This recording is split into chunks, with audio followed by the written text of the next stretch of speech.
अस्सलाम वालेकुम। कैफेट आज लेक्चर का आगाज करते हैं। Lecture number 28। आज के लेक्चर में एज यूजुअल होम साइलेंट वाला डिस्कस करेंगे।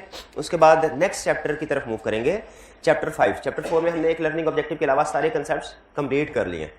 लेकिन लेक्चर की तरफ चलने से पहले प्रीवियस लेक्चर में से कोई क्वेश्चन पूछना चाहते हो तो पूछ लीजिए। कोई क्वेश्चन? शाबाश। अभी क्वेश्चन को डिस्कस करना है मैंने। क्वेश्चन हो चुका है? जी जी पूछिए। हाँ जी बिल्कुल। कल हमने क्वेश्चन किया था जफर और सरताज वालों का आपस में डिस्प्यूट चल रहा था। सरताज ने केस फाइल किया था जफर के ऊपर। बिल्कुल। तो ये चीज थी कि प्रोवीन रिकॉर्ड करनी थी बैडेड की, और दूसरा ये था कि हमारा जो मेजर कस्टमर है उसका हमें लगता है हाँ उसमें दो इश्यूज थे। एक इशू ये था कि कस्टमर के साथ डिस्प्यूट अराइज हो गया ना तो इसका मतलब उससे पूरे पैसे हमें नहीं मिल सकेंगे, कुछ ना कुछ तो झगड़े की वजह से बैड डेट होगा। तो वो बैड डेट की अमाउंट रिकॉर्ड करनी थी, प्रोवीन रिकॉर्ड करनी थी। एक इशू ये था। दूसरा इशू उसमें एक और भी था। वो क्या था कि वो कस्टमर हमारा लार्जेस्ट कस्टमर था। ये कैसे पता चला वो हमारा लार्जेस्ट कस्टमर था? उसने परसेंटेज ऑफ रेवेन्यू दी थी। तो इसकी वजह से हमने गोइंग कंसर्न को भी डिस्कस करना था। बिल्कुल ऐसे है, दोनों इशू डिस्कस होने थे। उस केस स्टडी में एक नहीं दो इशू थे, एक प्रोविजन फॉर बैड डेट और दूसरा गोइंग कंसर्न का इवेंट था। सवाल ये कि दोनों मैटर एक ही मैटर कंसीडर होगा या अलग-अलग? ऐसा हो सकता है कि बैड डेट की वजह से मिसस्टेटमेंट आ जाए और मेजर कस्टमर की वजह से प्रोविजन हो? क्या ये दोनों इवेंट इसका एक ही इसको लिया जाएगा, समझा जाएगा, या कि दो डिफरेंट इवेंट्स हैं? देखिए इवेंट तो एक है। इवेंट तो एक है कि हमारा डेटर जो था उसके साथ डिस्प्यूट अराइज हुआ, लेकिन समटाइम एक इवेंट की वजह से रिपोर्ट में डिफरेंट पैराग्राफ इफेक्ट हो सकते हैं। इसकी बहुत सी एग्जांपल है, 3-4 एग्जांपल है इसकी। एक एग्जांपल तो इसकी है कि जब स्कोप लिमिटेशन हो, बाय मैनेजमेंट इफेक्ट परवेसिव हो, ये एक इवेंट है। ऐसे है ना। इसका एक इफेक्ट तो सबसे पहले हम देखेंगे विड्रॉ, अगर possible practical. Withdrawal possible practicable नहीं है तो बताइए भला हम क्या करते हैं?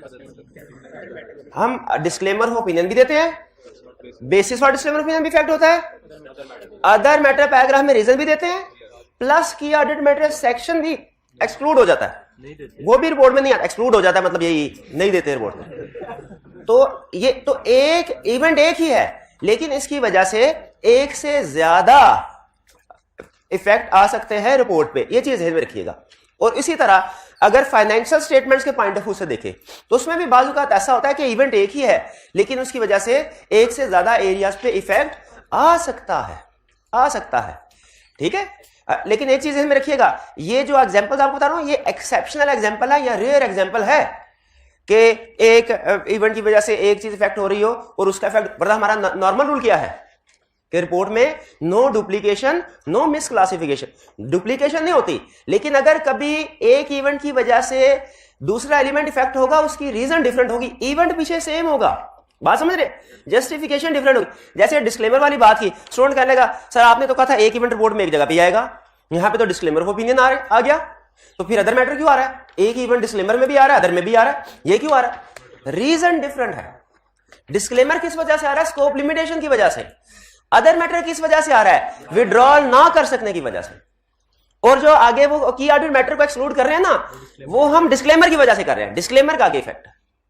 तो ये ध्यान में रखिएगा, एक इवेंट की वजह से फाइनेंशियल स्टेटमेंट्स में भी एक से ज्यादा एरियाज इफेक्ट हो सकते हैं और ऑडिट रिपोर्ट में भी एक से ज्यादा एलिमेंट्स इफेक्ट हो सकते हैं एक इवेंट की वजह से, लेकिन उनकी रीजनिंग डिफरेंट होगी।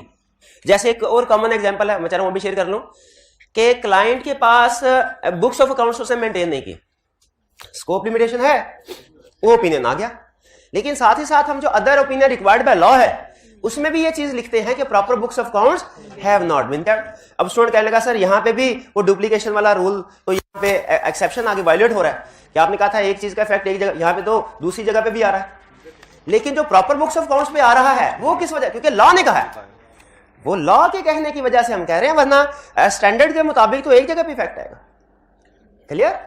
तो एक इवेंट की वजह से, जैसे ये इन्होंने जो एग्जांपल बताई है, कस्टमर बैंकरप्ट भी हुआ और वो लार्जेस्ट कस्टमर था, तो बिल्कुल इसमें प्रोविजन भी इफेक्ट होगी फाइनेंशियल स्टेटमेंट में और गोइंग कंसर्न का भी इफेक्ट आएगा।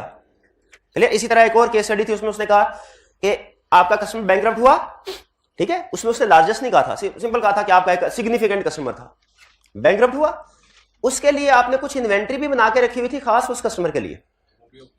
तो अब देखिए इफेक्ट कहां पे आएगा? क्या सिर्फ इफेक्ट डेटर्स में आएगा? इन्वेंट्री में भी आएगा, वो भी अंदर। तो एक इवेंट की वजह से फाइनेंशियल स्टेटमेंट्स के भी मल्टीपल एरियाज पे इफेक्ट आ सकता है, और कभी कभार ऑडिट रिपोर्ट के भी मल्टीपल एलिमेंट्स पे इफेक्ट आता है, लेकिन रीजनिंग डिफरेंट होती है। ये ध्यान में रखिए, इवेंट एक होगा, रीजनिंग उसकी डिफरेंट होगी। क्लियर? और खास तौर पे जब किसी भी क्वेश्चन में ऐसा आए ना, तो एक दफा आपने रुक के रीअसेस करना है, उस क्वेश्चन को खास तौर पे नोट कर लें जिसका इफेक्ट एक से ज्यादा एरियाज पे आ रहा हो। ठीक है, वो थोड़ा कम्प्लेक्स या एडवांस लेवल का कंसेप्ट होता है, उसको आपने अच्छे तरीके से पिक करना है। क्लियर? और भी क्वेश्चन कंडीशन बताइए कि लार्जेस्ट कस्टमर है, तो आंसर में उसने लिखा है कि हम ऑडिटर चाहे तो मटेरियल अनसर्टेनिटी पैराग्राफ इंक्लूड कर सकते हैं, जबकि हमको तीनों कंडीशन बतानी चाहिए थी। आपने कहा था अगर कंडीशन मौजूद हो तो आपने तीनों पैकेज बताने हैं कि ये भी उसको। हाँ, शाबाश शाबाश। अब ये बल्कि यही क्वेश्चन एक हाइब्रिड क्लास में भी स्टूडेंट ने पूछा। उन्होंने कहा सर अगर केस स्टडी में उसने कोई इवेंट तो बता दी है जो कि गोइंग कंसर्न का इवेंट है जो हमने पढ़े, लेकिन केस स्टडी के अंदर उसने ये नहीं बताया कि गोइंग कंसर्न एप्रोप्रिएट है या नॉट एप्रोप्रिएट है, या मटेरियल अनसर्टेनिटी वाला केस है, तीनों में से कौन सा केस है ये नहीं बताया, तो हम क्या करेंगे? तो इसमें आइडियल सिचुएशन क्या है भला, कि अगर क्वेश्चन में उसने नहीं बताया हुआ ना, हम तीनों सिचुएशन डिस्कस करेंगे। ठीक है, मेरी कोशिश भी यही होती है तीनों सिचुएशन डिस्कस करूं, लेकिन कभी कभार सॉल्यूशन बनाते हुए मैं डंडी मार जाता हूं और सिर्फ गोइंग कंसर्न अनसर्टेनिटी को डिस्कस कर देता हूं। वो क्यों भला? मार्क्स की वजह से, क्योंकि उस क्वेश्चन में और भी इश्यूज होते हैं, उनको डिस्कस करते करते मार्क्स पूरे हो जाते हैं। तो मुझे जब लगता है तो फिर मैं एक ही, वरना असूली तौर पे आपको तीनों पॉसिबिलिटीज को डिस्कस करना चाहिए। और की क्वेश्चन? कोई क्वेश्चन नहीं? हाइब्रिड क्लास में से कोई क्वेश्चन यस या नो करके बताइए। रूम नंबर 6 में, 4 में, हाइब्रिड क्लास रूम नंबर 4 में कोई इशू? ओके,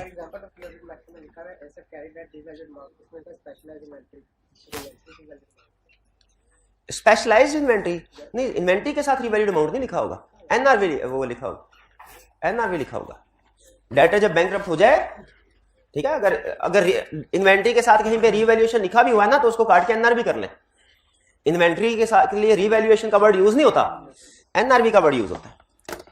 चलिए अब आपकी होम असाइनमेंट की तरफ। कल कोई क्वेश्चन रह गया था हमारा, कौन सा क्वेश्चन था?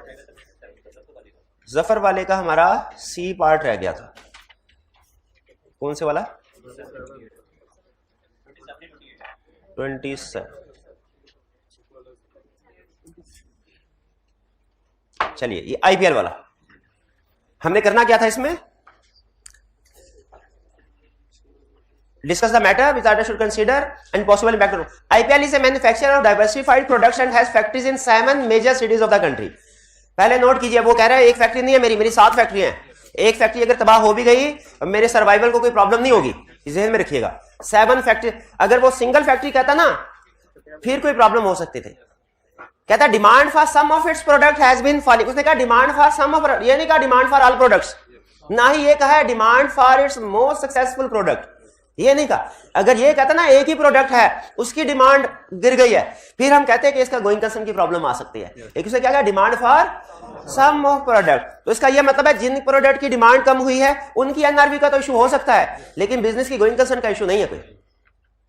Has been filed and the company wants to concentrate on its core products only. Company चाहती है मेन प्रोडक्ट, तो ये अच्छा फैसला है, अच्छा बिजनेस डिसीजन है। जो प्रोडक्ट नहीं चल रही उसको फारिग करे, जो चल रही है उसके ऊपर फोकस करे। Consequently, it has decided to close 3 of its factory and has made a provision. अच्छा 3 फैक्ट्रीज क्लोज कर दें, बताइए ये 3 फैक्ट्रीज क्लोज करना गुड डिसीजन है कि बैड? इससे कंपनी डूबेगी कि कंपनी के हालात बेहतर होने के चांसेस हैं। कुछ स्टूडेंट कहने लगे सर इसमें तो गोइंग कंसर्न, फैक्ट्री बंद हो गई है, गोइंग कंसर्न का। मैं कहा भाई पहली चीज तो ये है कि सारी फैक्ट्री बंद नहीं हुई, और दूसरा वो फैक्ट्री बंद हुई है जो पुअर परफॉर्म कर रही थी, सिक यूनिट थे, जो लॉस मेकिंग होगी प्रोबेबली। ठीक है, तो ये गोइंग कंसर्न का इशू नहीं आ रहा। क्लोज 3 फैक्ट्री से गोइंग कंसर्न पे डाउट क्रिएट, एग्री करते हैं इससे? फिर इसके बाद वो कह रहे हैं provision of 30 million respect of redundancy and restructuring. Redundancy and restructuring में 30 मिलियन की प्रोविजन रिकॉर्ड की है। ठीक है, होनी चाहिए ना, क्योंकि कुछ एम्प्लॉइज को फारिग कर दिया होगा, फारिग किया है तो उनको पैसे देने हैं, उनको पैसे देने हैं तो प्रोविजन रिकॉर्ड कर लें। अच्छा अगर यहाँ पे प्रोसीजर पूछे होते तो आपका एक प्रोसीजर बताइए मुझे, एक सबसे अहम प्रोसीजर क्या होता? आपका क्लाइंट आपको कहता है सर हमने फैक्ट्री बंद किया, कुछ एम्प्लॉइज को जॉब से निकालना है, नौकरी से जवाब देना है, अब उनको कंपनसेशन टर्मिनेट करना है तो कंपनसेशन देनी पड़ेगी, वो प्रोविजन रिकॉर्ड करनी है। आप कैसे देखेंगे वो प्रोविजन ठीक है कि नहीं? एक प्रोसीजर बताइए क्या? एम्प्लॉयमेंट लेटर देखेंगे। एम्प्लॉयमेंट लेटर में क्या चीज देखेंगे? उसमें लिखा होता है ये कि अगर हमने आपको जॉब से निकालना हुआ तो 3 महीने का 1 महीने का नोटिस देंगे और इतनी कंपनसेशन आपको मिलेगी। ये अपॉइंटमेंट लेटर में लिखा होता है। अगर अपॉइंटमेंट लेटर में लिखा हो बहुत अच्छी बात, वरना बाज़ जब ज्यादा एम्प्लॉइज को निकालते हैं ना तो लेबर यूनियन के थ्रू फिर एग्रीमेंट होता है। यूनियंस होती है ना बाज़ बड़ी फैक्ट्रीज में, तो उनके साथ एग्रीमेंट होता है कि इन एम्प्लॉइज को हमने निगोशिएशन होती है एम्प्लॉइज के दरमियान, एम्प्लॉइज की तरफ से एक रिप्रेजेंटेटिव आ जाता है, कंपनी की तरफ से एग्री होता है वहां। तो फिर वो जो लेबर यूनियन के साथ मीटिंग्स हुई हैं उनके मिनट से हमें पता चलता है कि कितनी अमाउंट एग्री हुई है, कंपनसेशन के तौर पे मिलेगी। लेकिन यहां पे फिलहाल उसने प्रोसीजर नहीं पूछे, इसलिए मैं प्रोसीजर सिर्फ आपको बता रहा हूं कि आगे चल के केस स्टडी में प्रोसीजर भी आएंगे। कहानी को आगे लेके चलते हैं। 30 मिनट की प्रीव्यू कार्ड, ठीक है।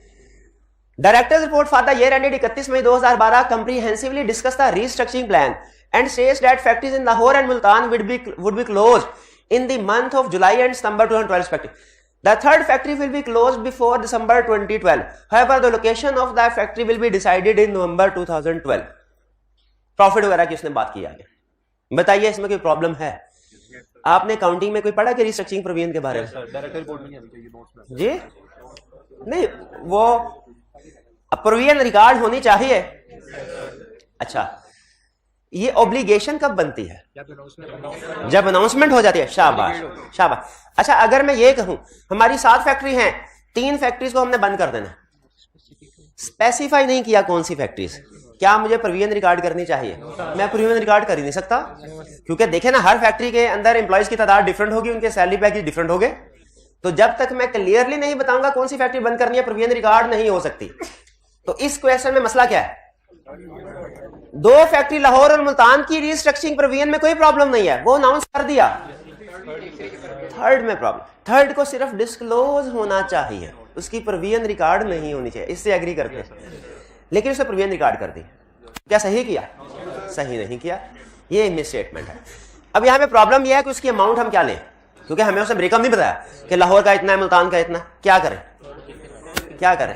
दोनों डिस्कस कर देते हैं। या आप ऐसा कीजिए, इवन एज्यूम करके 10 मिलियन के साथ कंपेयर कर लें, ठीक है, ये भी एक तरीका है, ठीक है। या आप ये कह लीजिए कि अमाउंट नहीं है तो हम इफ मटेरियल तो इफ पर बेसिस ये कर लें। लेकिन चूंकि प्रॉफिट दिया हुआ है तो मेरा ख्याल है कि इसको इवन करके यानी 10 मिलियन के साथ कंपेयर कर लें, ठीक है। वैसे इवन आप 10 मिलियन की बजाय 30 मिलियन के साथ भी कंपेयर करें ना, कंक्लूजन सेम आएगा आपका। परवेसिव नहीं, 30 मिलियन पे भी परवेसिव नहीं बनता, मटेरियल ही रहता है, 10 मिलियन पे भी मटेरियल ही रहता है। तो ये बात एग्री करते हैं। इस क्वेश्चन में सबसे अहम कंसेप्ट क्या था जो हमने सीखा, कि अगर रिस्ट्रक्चरिंग प्रोविजन रिकॉर्ड करनी है, उस फैक्ट्री की करनी है जो स्पेसिफिकली अनाउंस कर दिया गया, जिसके बारे में डिसीजन हो चुका हो। मेन कंसेप्ट इसमें यही था। बाकी मटेरियलिटी की कैलकुलेशन कोई नया कंसेप्ट नहीं है। कैलकुलेशन के बाद यह बताना इंपैक्ट ऑन रिपोर्ट क्या आएगा, कोई नया कंसेप्ट नहीं है। इस पूरे क्वेश्चन में मेन कंसेप्ट एक ही था, क्या था? ये आउटकम है इस क्वेश्चन का, ये लर्निंग है आपकी नहीं। इसको आपने लैदा पेज पे कहीं पे लिख लेना, इसके साथ लिख लें या लैदा पेज पे कहीं लिख लें, ताकि रिवीजन करते हुए आपके काम आए। इस क्वेश्चन में कोई प्रॉब्लम क्लियर हो गया? इसके अलावा होम असाइनमेंट में से कोई क्वेश्चन डिस्कस कराना चाहते पूछे जल्दी से। होम असाइनमेंट की है? ये ले, क्यों नहीं किया होम असाइनमेंट? होम असाइनमेंट की है। और कोई क्वेश्चन? कोई क्वेश्चन डिस्कस करवा ले। क्वेश्चन कौन सा था? 6 दिया था। ये 12th एडिशन है, इसे में रखिएगा। 12th 11 में आपको पता है ना क्वेश्चन का फर्क है। नए क्वेश्चन ऐड होने की वजह से क्वेश्चन का फर्क बाजुकात आ जाता है, और 1-2 रीजन की वजह से। अच्छा, इसके बाद है क्वेश्चन 6। चलिए, ये शेर खान वाला, ये भी अच्छा क्वेश्चन है। इसमें अगर आप देखें तो ये क्वेश्चन किया आपने, किया कि नहीं किया? होमवर्क में मिला हुआ था ना। अच्छा चलिए, जो क्वेश्चन आप डिस्कस करवाना चाहते हैं, जितनी भी होम असाइनमेंट आपको दी थी बता दें। 15 नाम क्या है इस क्वेश्चन का? 15 का नाम क्या भाई?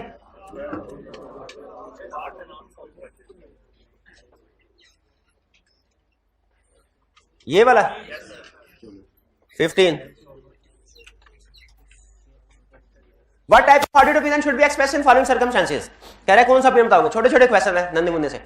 Listed company has counted for finance lease on an operating lease and accordingly has not recognized the asset and liability in this respect. The impact of this accounting treatment is significant to the financial. इसमें सिर्फ एक चीज सीखने वाली है, लफ्ज significant। उसने नहीं बताया कि मटेरियल है कि सिग्निफिकेंट का मतलब क्या होता है, मटेरियल या परवेसिव या दोनों हो सकते हैं। सिग्निफिकेंट और मेजर ये दो अल्फाज इनका मतलब होता है दोनों हो सकते हैं। तो मिस स्टेटमेंट है, मटेरियल है तो क्वालिफाइड ओपिनियन, परवेसिव है तो एडवर्स।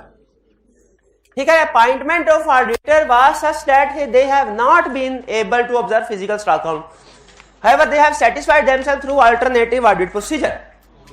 स्टॉक काउंट नहीं कर सके लेकिन अल्टरनेटिव प्रोसीजर से एविडेंस मिल गया, तो क्या स्कोप लिमिटेशन है कि खत्म हो गई? खत्म हो गई, अनमोडिफाइड ओपिनियन। लेकिन इसमें एक इशू है, क्या?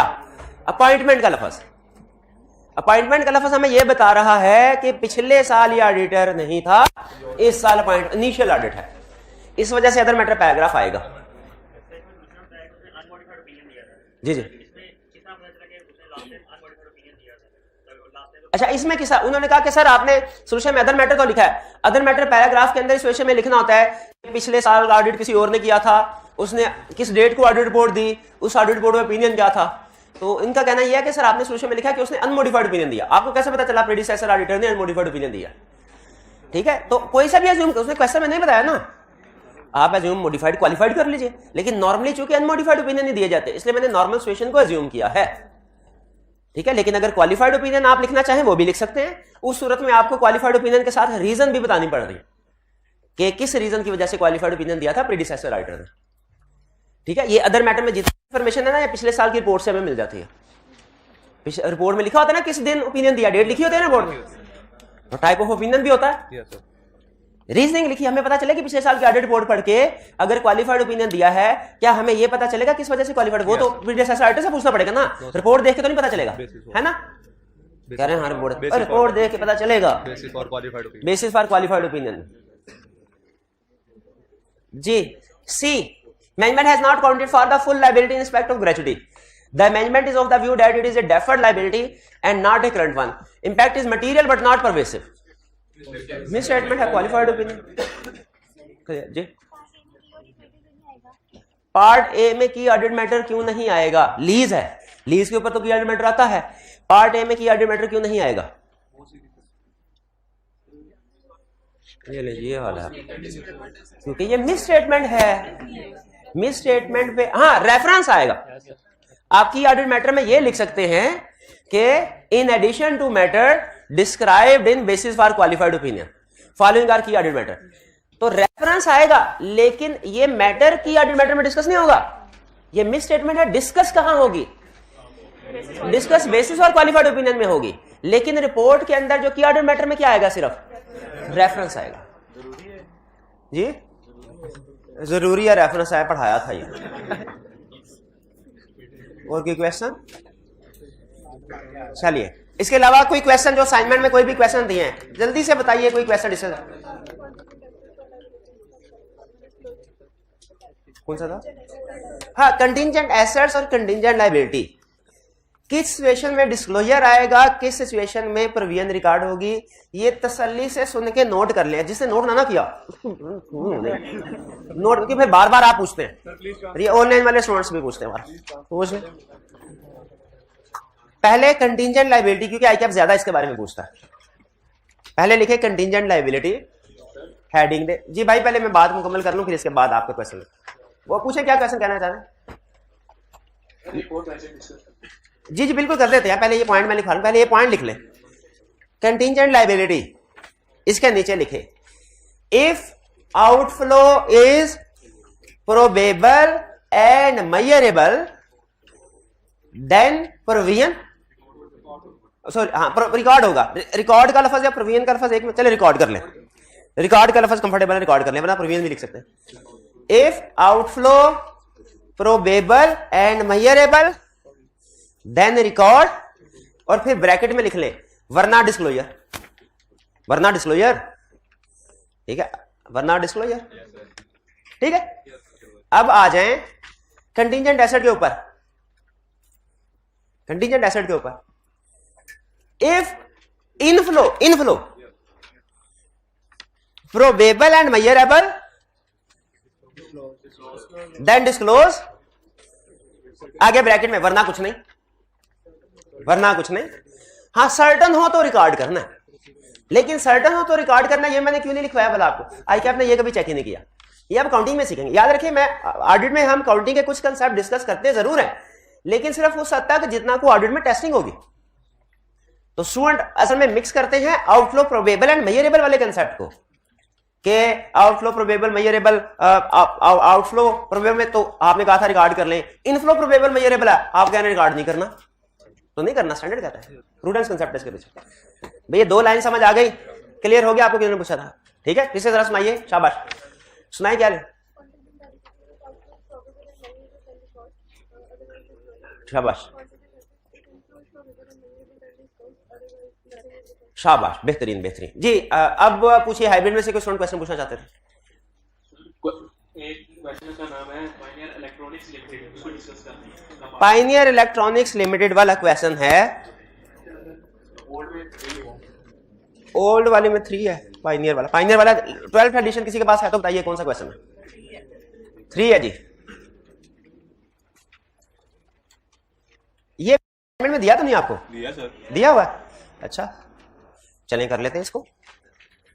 रिक्वायर्ड में in each of the above independent situation, यानी अलग-अलग बताना है, discuss reporting implication including the changes that needs to be made in the audit report as illustrated in ISA 700।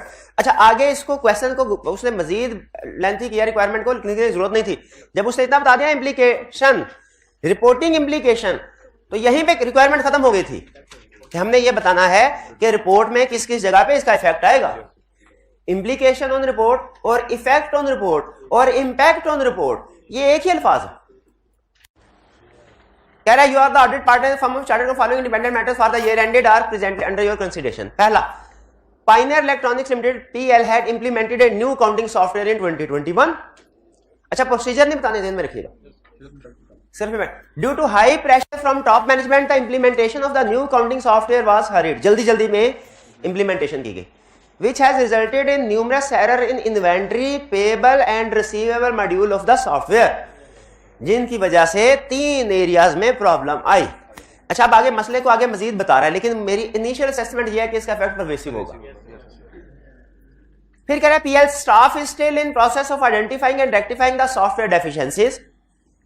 The audit team has been unable to verify these balances through alternative means, यानी वो verify नहीं। अच्छा, शक है हमें कि गलत होंगे, लेकिन हम गलत साबित नहीं कर पाए, ये ज़हन में रखिएगा।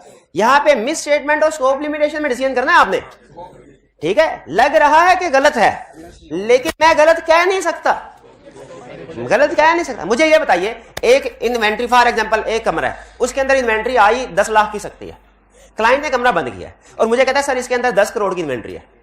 मैं कहा भाई 10 करोड़ की तो हो ही नहीं सकती, इसके अंदर जगह ही 10 लाख की है, 10 करोड़ की कैसे हो सकती है, तो चेक करवाओ। क्लाइंट कहता है चेक नहीं करवानी, मुझे तकरीबन 99.999% श्योर है कि ये 10 करोड़ की फिगर गलत है, लेकिन क्या मैं साबित कर पाया हूं, मेरे पास सबूत है कि ये फिगर 10 नहीं है, तो मैं चाहे मेरा शक जितना मर्जी ज्यादा हो, अगर मेरे पास सबूत नहीं है कि वो गलत है तो मैं उसे मिस स्टेटमेंट नहीं कहूंगा, क्या कहूंगा? Scope limitation. यहां पे अगर आप देखें तो एंट्री इधर की एंट्री उधर चली गई, उधर की एंट्री उधर चली गई है, तो गड़बड़ है, शक है, लेकिन हम इसको वेरीफाई नहीं कर पाए, तो हमें किस तरफ लेके जाना चाहिए इसको? Scope limitation. फिर उसने कहा has not been able to verify balances through alternate means, और कोई और तरीका भी नहीं है इसको वेरीफाई, यानी यहां पे अल्टरनेटिव प्रोसीजर भी उसने निपटा दी है कि अल्टरनेटिव प्रोसीजर से भी एविडेंस नहीं मिला। ये लाइन जब उसने कही ना has been unable to verify balance through alternate means, इसमें अल्टरनेट अहम लगा, इससे क्या पता चला?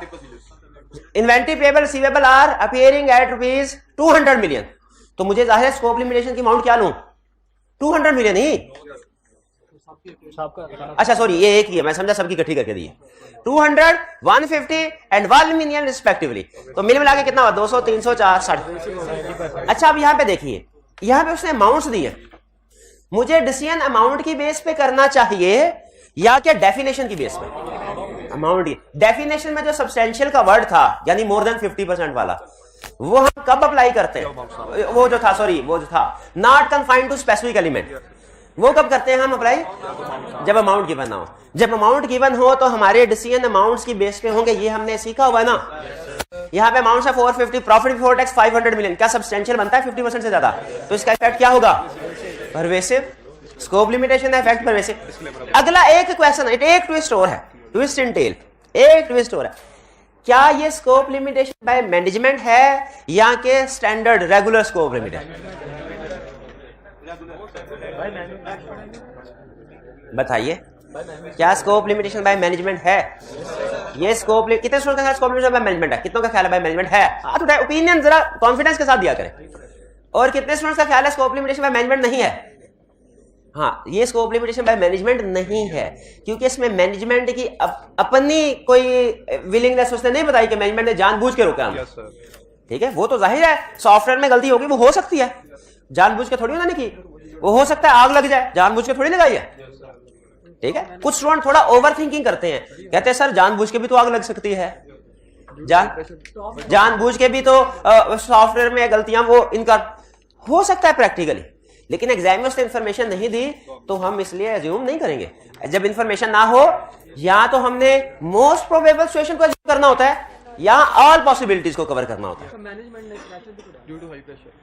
हाँ, मैनेजमेंट तो यही उसने कहा होगा ना, जल्दी काम करो, नहीं काम कर रहे होगे।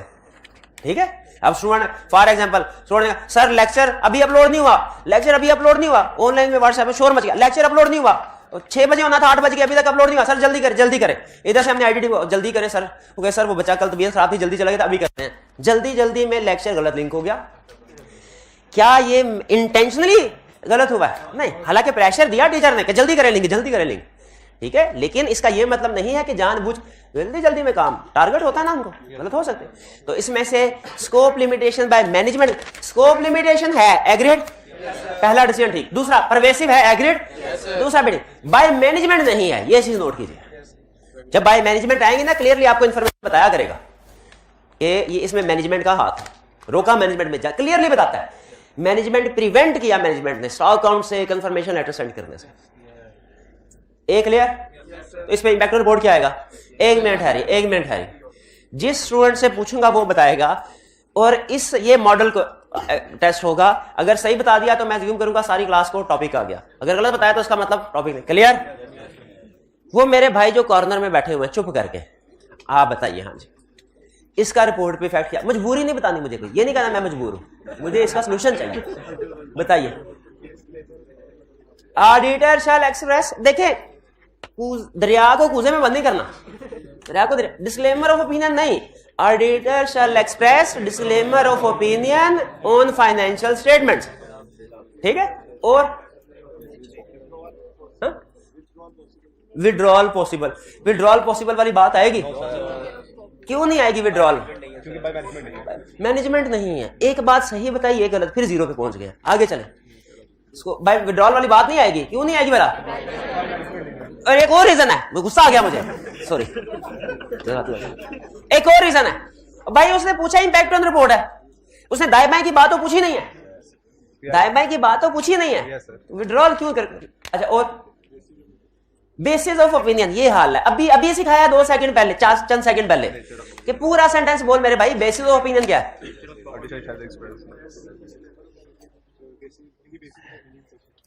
ऑडिटर, अच्छा इनका सेंटेंस बनेगा, auditor shall express disclaimer of opinion in basis for opinion. सारी रिपोर्ट की ऐसी की तैसी फेर दे। डिस्क्लेमर ओपिनियन बेसिस में आ जाएगा तो उधर ओपिनियन में क्या जाएगा? हाँ, नेचर। बताए, फिर से कोशिश करें। ये भाई ने कोई असाइनमेंट नहीं की, पिछले 10 में से इन्होंने 2 असाइनमेंट नहीं की होंगी, मुझे लग रहा है। ऐसा ही है क्या? पहले बताएं, ऐसे है कि नहीं? ऐसा सच में ऐसे ही है? ये है तजर्बा। पता ही नहीं आपको ड्राफ्टिंग कैसे फेल हो गया, फारग है ये मॉडल, फारग है आप। ये भाई बताएंगे। इंपैक्ट ऑन रिपोर्ट बताएं। ये असाइनमेंट की, आज की असाइनमेंट ये नहीं की असाइनमेंट। कैसे ऑडिट पास होगा? ऑडिट ऐसे पास, छुट्टियां करेंगे, असाइनमेंट नहीं करेंगे, ऑडिट पास नहीं होगा। लिखें, पहले सफे पे लिखें, किताब के पहले सफे पे लिखें, छुट्टियां करूंगा मैं, अगर छुट्टियां करूंगा, असाइनमेंट नहीं करूंगा तो ऑडिट पास नहीं होगा। मैं अगर छुट्टियां करूंगा, असाइनमेंट नहीं करूंगा, पहले से ना बेटा ऐसे नहीं, इस पर्ची पे नहीं, इस रजिस्टर पे लिख। तेरे लिए तो सबको लिखवा रहा हूं मैं। अगर इस पे भी नहीं, ये तो घर जाके सफा फाड़ देना है आपने, यहां इधर इधर इधर। मैं अगर असाइनमेंट नहीं करूंगा, छुट्टियां करूंगा, ऑडिट पास नहीं होगा। ऑडिट पास, मैं अगर छुट्टियां करूंगा, असाइनमेंट नहीं करूंगा, नहीं पास होगा। मैं क्या इम्पैक्ट रिपोर्ट पूछूंगा, कलब पढ़ाया, फिर कुछ समझ नहीं आया, रिवाइज करवा दें। शाबाश, आप बताइए, यही बताइए जो पूछ रहा हूं।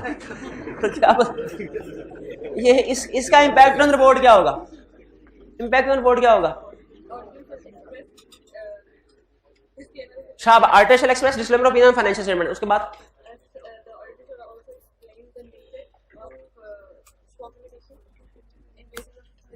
शाबाश, आर्टिफिशियल एक्सप्रेस नेचर स्कोप में बेसिक फॉर डिस्क्लेमर। शाबाश, आगे रेफरेंस नहीं लिखना, की ऑडिट मैटर में रेफरेंस आएगा। हाँ शाबाश, ये सुनना चाह रहा था, की ऑडिट मैटर सेक्शन नहीं आएगा। बी की तरफ चलते हैं। Your firm has been appointed, has been appointed. पिछला ऑडिट किया कि नहीं किया? नहीं किया, वो रीअपॉइंटेड होता। अपॉइंटेड और रीअपॉइंटेड में फर्क है। अपॉइंट अदर मैटर तो मेरा फिट हो गया, और कुछ है ना है, अदर मैटर आ गया मेरा। As in place of retiring auditor for smart footwear limited, a listed company. Listed company है तो की ऑडिट मैटर भी ज़हन में आ गया। SFL owns number of retail outlets across Pakistan and many of them were acquired on rental basis. During the year SFL has adopted IFRS 16 leases. Adopt किया उसने। The audit team has made significant efforts to review the adjusting entries made in financial statement to reconcile the change in accounting policy of operating lease and agree with its accounting treatment and disclosure. अच्छा, दो चीजें, एक उसने कहा कि मैंने significant efforts किए, significant efforts की, और दूसरा उसने कहा है कि मैं एग्री करता हूं। इसका मतलब मिस स्टेटमेंट नहीं है, सिग्निफिकेंट एफर्ट्स हुई हैं लेकिन मिस स्टेटमेंट नहीं है। आगे क्या कह रहा है? The matter was discussed in detail in audit committee meeting and included in board letter. ये जो कह रहा है डिस्कस विद ऑडिट कमेटी, ये जो कह रहा है बोर्ड लेटर क्या होता है? बोर्ड ऑफ डायरेक्टर्स को जो लेटर भेजते हैं। मैनेजमेंट लेटर क्या होता है? जो मैनेजमेंट को लेटर देते हैं। बोर्ड लेटर क्या है? जो बोर्ड ऑफ डायरेक्टर्स को। इस आखिरी लाइन में वो क्या बताना चाह रहा है? शाबाश, क्लियरली नहीं उसने बताया, लेकिन इनडायरेक्टली कम्युनिकेटेड विद दो शाबिक वरनास। कौन सी शर्तें पूरी हो रही है? की ऑडिट मैटर। तो ओपिनियन तो अनमोडिफाइड है, लेकिन की ऑडिट मैटर आएगा। क्या सिर्फ की ऑडिट मैटर लिख दें या कि उसको ड्राफ्ट करके दें? नहीं, बिल्कुल बताएं उसको कि उसकी ऑडिट मैटर के अंदर क्या क्या इंफॉर्मेशन आएगी। ठीक है, वो इंफॉर्मेशन इसके अंदर इंक्लूड करनी है। वो याद है क्या क्या इंफॉर्मेशन? क्या इंफॉर्मेशन मेरा भाई बता, मेरा भाई बताएगा, मेरे भाई जल्दी बता दे।